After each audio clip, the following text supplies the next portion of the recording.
大家好，我是魔法创作室，欢迎大家收看我的视频。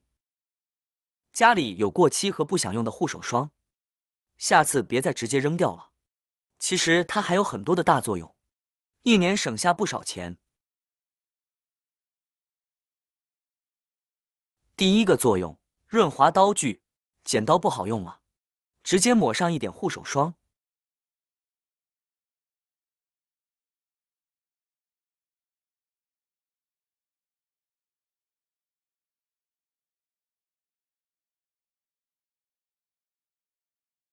再用纸巾把刀面擦一擦，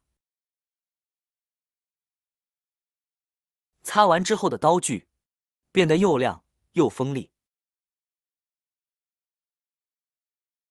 第二个作用，防止静电。平时穿打底裤或者丝袜，容易起球、起静电，非常烦恼。可以用一点护手霜，用双手抹匀，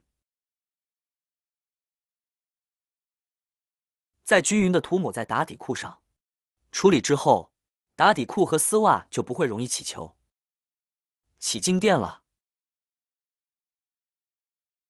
第三个作用，擦镜子。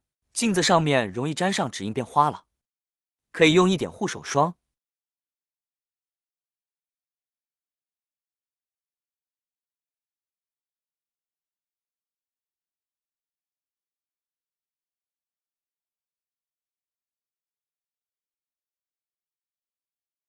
再轻轻擦几下，镜子马上就变得晶莹剔透、一尘不染，并且有预防静电的作用，所以镜子也不容易沾灰尘，效果很好。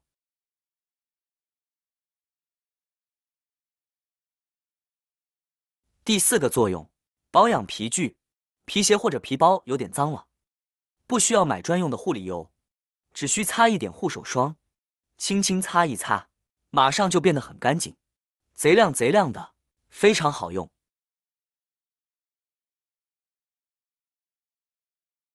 第五个作用，卸妆清洁。手上或者脸上沾上黑印了，如果身边没有卸妆水，可以直接用一点护手霜，轻轻抹几下，黑印就能去掉，应急实用，效果非常好。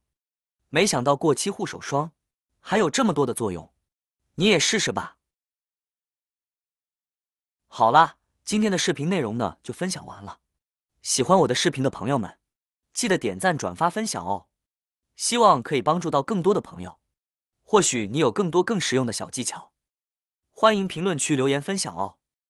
点击我的视频头像，还可以观看更多的生活技巧。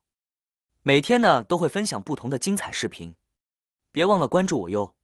感谢您的支持，我们下期再见了。